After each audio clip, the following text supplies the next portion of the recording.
Well America में राष्ट्रपति चुनाव के बाद जब से ट्रंप चुने गए हैं तब से हमने देखा है कि सोने के प्राइसेस में लगातार यहां पर तेजी है। एक सेफ हेवन के तरीके से यहां पर सोने में खरीदारी देखने को मिली है और साथ ही साथ पिछले एक महीने में तो हमने कॉमिक्स पर सोने का स्टॉक भी यहां पर दोगुना होता हुआ देखा है। बाजार उम्मीद कर रहा है कि फरवरी खत्म होते होते तक ये 100 टन और जुड़ जाएगा। वहीं वर्ल्ड गोल्ड काउंसिल की रिपोर्ट ये भी बता रही है कि ग्लोबल सेंट्रल बैंक्स जमकर सोने की खरीदारी लगातार कर रहे हैं।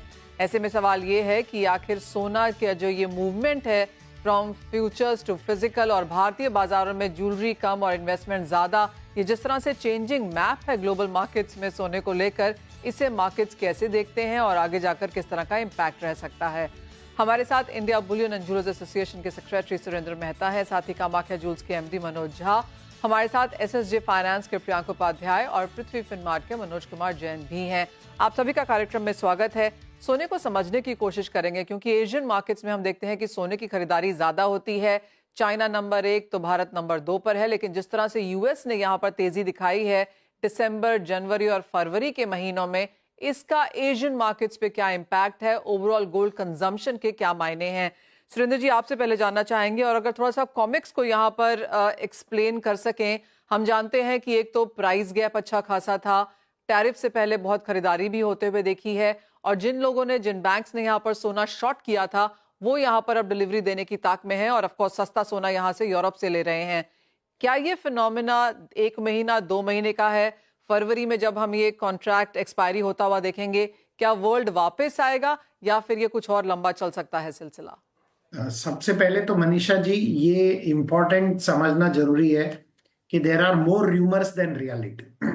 सबसे पहले तो ये समझा दूं, क्योंकि बहुत सारे र्यूमर्स चल रहे हैं। कोई कह रहा है बैंक, कोई कह रहा है कि यूरोप में कोई बैंक गोल्ड में डिफॉल्ट हो गया, कोई कह रहा है कि सारा गोल्ड बैंक ऑफ इंग्लैंड से अमेरिका में कॉमेक्स में शिफ्ट हो गया, लेकिन ऐसा नहीं है।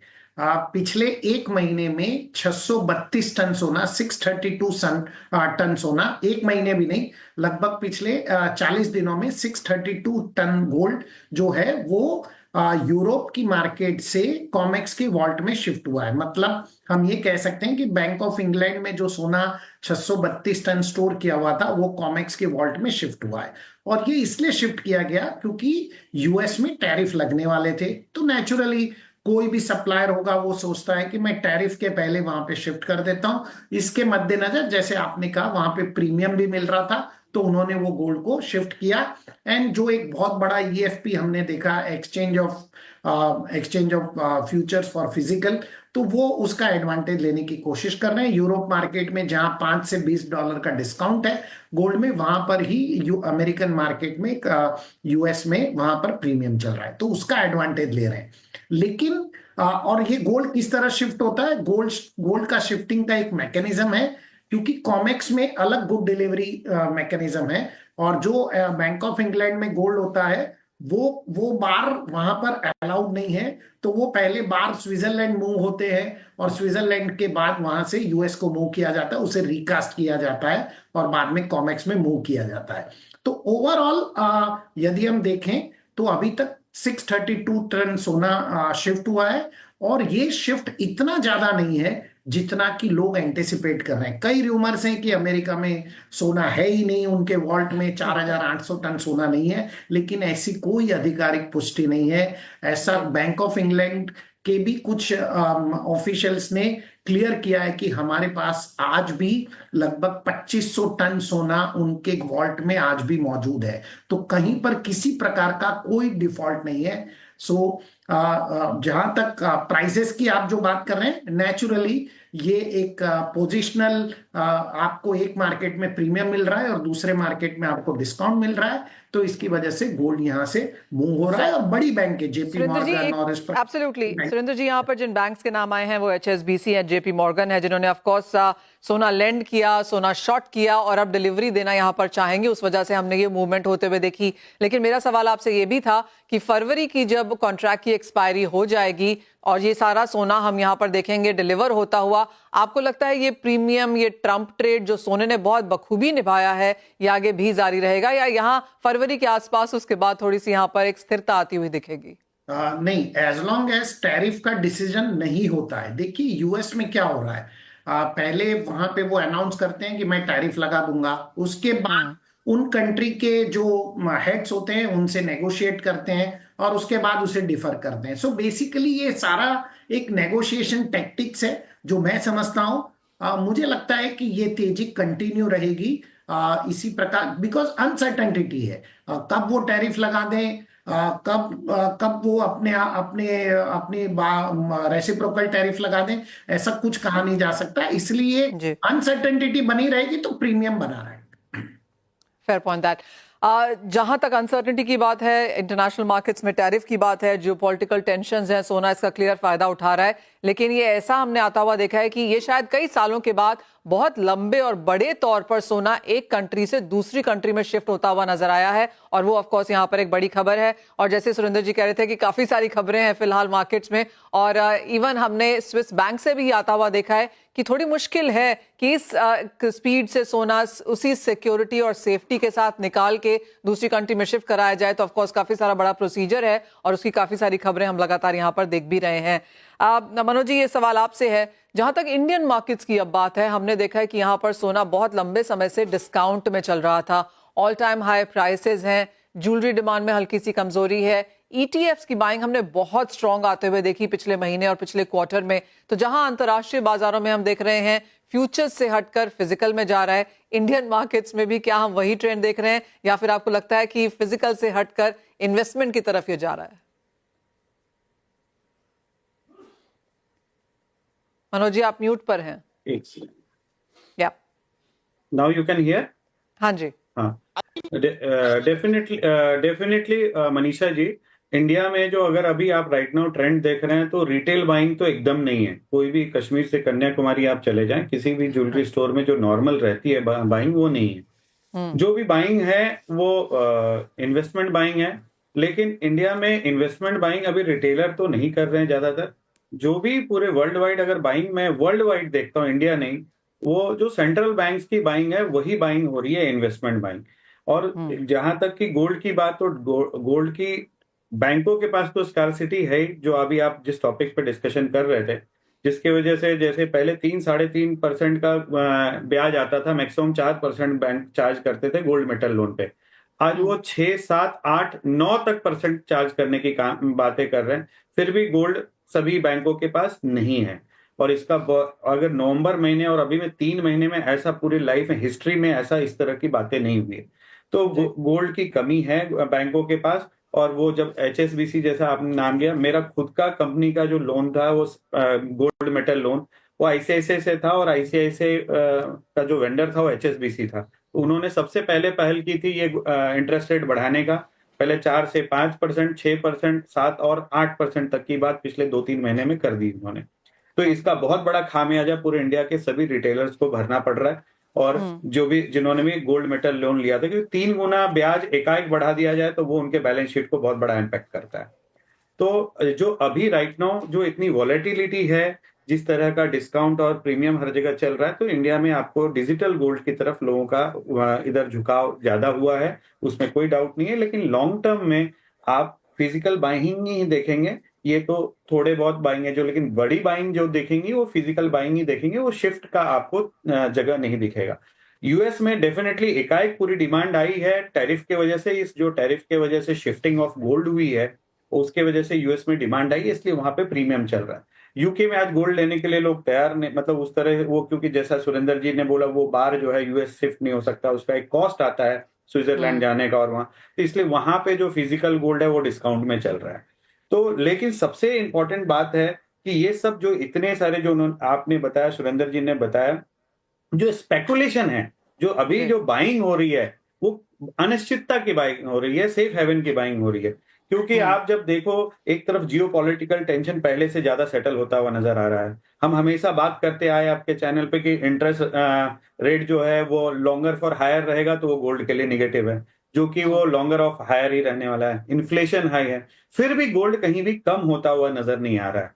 तो ये जो गोल्ड डेफिनेटली ओवरबॉट जोन में है, वो एक पॉजिटिव साइन है लॉन्ग टर्म के लिए। शॉर्ट टर्म में वो एक बार निगेटिव नीचे आ सकता है, लेकिन राइट नाउ मुझे गोल्ड ऊपर दिखता है। और ये जो फिजिकल गोल्ड की बाइंग है वो इंडिया में वापस आएगी, राइट नाउ अभी नहीं है। और बहुत एक इम्पॉर्टेंट चीज है गोल्ड के लिए जानना कि कल ही फ्रांस के प्रेसिडेंट ने मैक्रोन जो है उन्होंने मीटिंग, एक इमरजेंसी मीटिंग बुलाई आपने सुना होगा कि जो यूएस यूरोपियन कंट्रीज को डिफेंस का सपोर्ट करता था, वो उस चीज को कहीं ना कहीं अब दबाव डाल रहा है कि आप लोग खुद का जो है अब डिफेंस का एक बजट बनाइए और उसके लिए काम कीजिए। तो उसके लिए मुझे लगता है कि अप्रोक्सीमेटली 3 ट्रिलियन यूरोस का अंदाजा लगाया जा रहा है कि इतना अगले 10 साल में यूरोप को खरीदना पड़ेगा, एक्सपेंड करना पड़ेगा। अगर 3 ट्रिलियन यूरो करना पड़ेगा तो उसके लिए आप वापस देखिए कितना डेट बढ़ जाएगा इसका यूरोप का।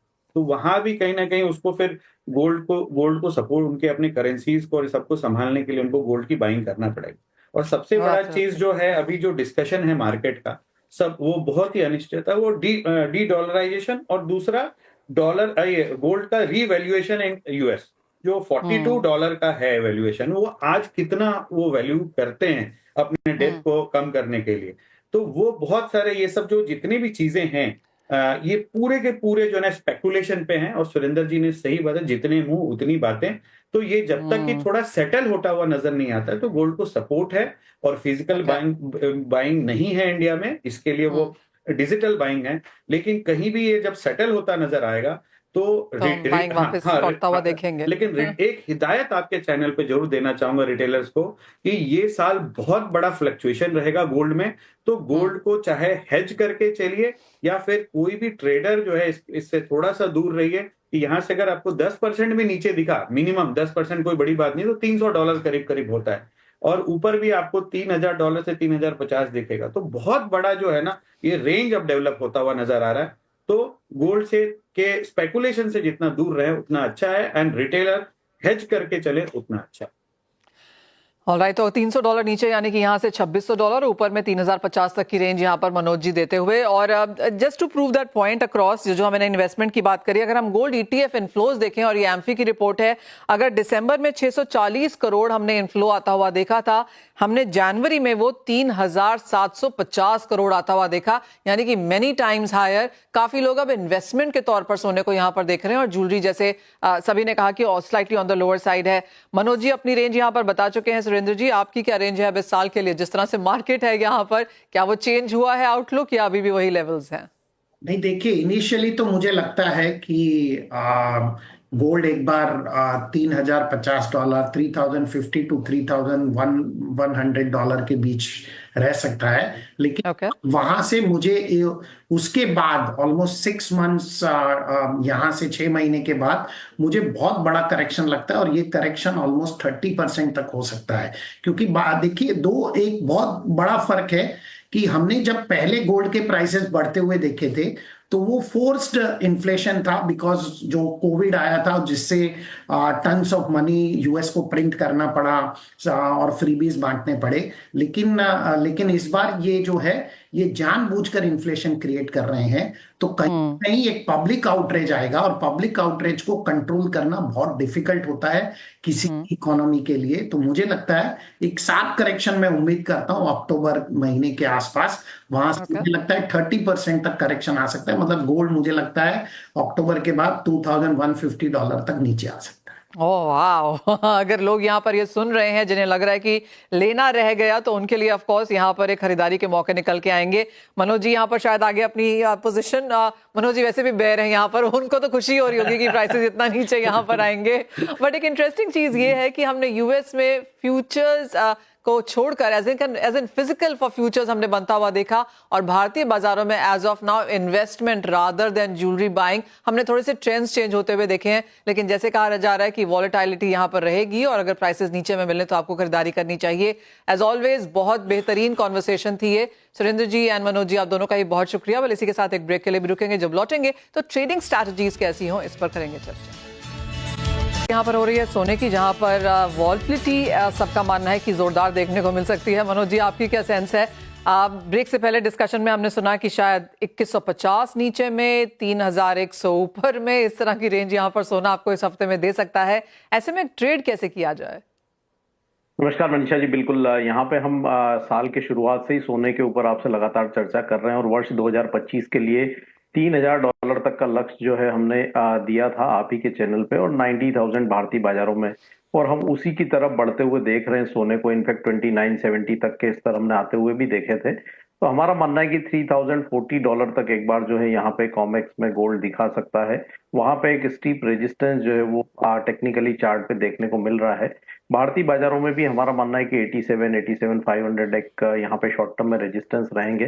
तो वर्तमान में रिस्क रिवॉर्ड ये लेवल पे थोड़ा फेवरेबल नजर नहीं आता है ट्रेडर्स के लिए। तो बेहतर होगा कि एक बार यहाँ पे थोड़ी दूरी बना के रखें, थोड़ा करेक्शन आए तो वहां एंटर करना चाहिए। और डाउन साइड में अभी टेक्निकली 2800 कॉमेक्स और 83,500 तक एक बार जो है चार्ट पे करेक्शन दिखता है। तो अगर वो लेवल आते हैं तो वहां पे फिर रिस्क रिवॉर्ड जो है थोड़ा फेवरेबल रहेगा। वर्तमान लेवल पे यहाँ पे दूर रहने की सलाह रहेगी। एंड प्रियंका, आपकी क्या राय है करंट लेवल्स पे सोने में क्या करना चाहिए? कुछ सपोर्ट, ऑफ कोर्स डॉलर की गिरावट का भी हमने यहाँ पर आता हुआ देखा तो है। Good evening. जिस तरह का डिस्कशन हो रहा है, हमने देखा था कि गोल्ड के प्राइसेस में वॉलेटिलिटी ज्यादा रहेगी, और वो हमने लास्ट वीक देखी भी थी। जो गोल्ड हमने 86,500 देखा था, वहां से एक सडन फॉल टुवर्ड्स 84,500 देखा, और फिर से अभी एक 1000 पॉइंट्स का रैली देखा। तो मुझे लगता है कि जो वॉलेटिलिटी हाई रहेगी तो ट्रेडर्स को रिस्क मैनेजमेंट काफी प्रूडेंट रखना पड़ेगा। तो अभी फिलहाल वेरी शॉर्ट टर्म अगर किसी को ट्रेड करना है तो बाई साइड से किया जा सकता है। 85,450 के आसपास के रेट्स चल रहे हैं। 85,000, 84,900 के नीचे एक स्ट्रिक्ट स्टॉप लॉस मेंटेन करना चाहिए, और यहाँ से फिर से हम एक बार 86,200, 86,300 तक के लेवल्स एक्सपेक्ट कर सकते हैं। बट ये वेरी एक शॉर्ट टर्म टैक्टिकल ट्रेड रहेगा for next 1 to 3 days। Alright, तो नियर टर्म पोजिशनल ट्रेड के हिसाब से यहाँ पर सोने में इस तरह से कारोबार किया जाना चाहिए। लेकिन आप दोनों के पास ये आना चाहूंगी ये जानने के लिए कि अब आगे जाने के समय में लोग क्या वॉच करें और कैसे इन्वेस्ट करें। मनोज जी।